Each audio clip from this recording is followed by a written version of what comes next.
right, let's talk about contact. It's one of the hottest topics in dressage today, and for every rider all the way through to Grand Prix and for all of their career, we're all working on it.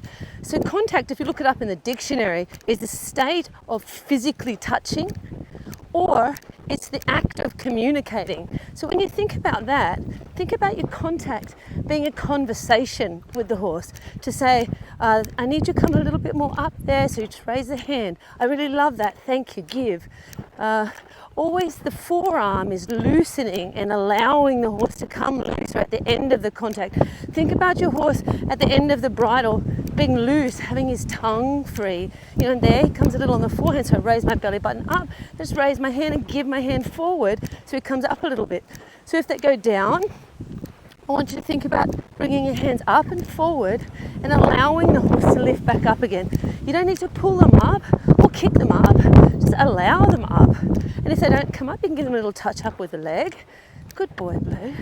Right, so I'm just going to walk through that and explain. Good boy. So when you have a conversation with somebody, if they are talking at you, it becomes super unpleasant because you can't get a word in edgewise and you just feel at the end sort of very unsatisfied. So think of the same with your horse. Don't just talk at him like, you must go on the bit and you must do this. It's more a feeling of, could you come a little flexion left? Thank you. Could you flex a little right? Thank you. So if you just give away your contact completely, so here forward, you're effectively abandoning the contact. So if contact in the dictionary meaning is physically touching, then when you're within the contact, lightness, elasticity, and positivity is what you actually want in your contact. You don't want no contact, so that's no contact. Okay, so if you want to have a contact, it's important that you take it from a negative, you must do this, to a positive. Could you be a little more here? Could you be a little more there? So I'll just take up the rein again for you. A lot of people ask, how do you get your horse in a contact? So the idea is, if you think about, so you have this length of rein here, right? Hello, my love, right? And I want him to take his length of rein, not talking about the physical length of the rein, his length of rein, and I want him to arch his neck.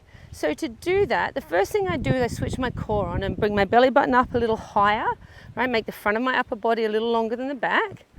Right? And then I think about just ever so quietly with my inside leg, just pushing him a little bit to that outside rein. And I'm just massaging my fingers. I'm just massaging. My thumb is in a U shape on the top of the rein. And I'm just massaging in a nice feeling. And then he comes a little bit on the shoulders. So I just give him a little touch up with my inside leg. I raise my hand and I give forward. Good boy. Good boy. So the moral of the story is, and there it gets a little long and starts to try to get the length of rein again. So I just hold, good boy, and just shake. You can shake the rein a little bit when they lean on it, right? And then I walk on, again with the feeling that he's walking on with his weight on the hind leg. And when I want to give him the length of rein, I slowly allow him to take the length of rein. I don't just chuck it at him. I just open my fingers and let him chomp. Okay, guys, I hope that helps. And hopefully I'll see you this afternoon. We've got a live on at 4 o'clock.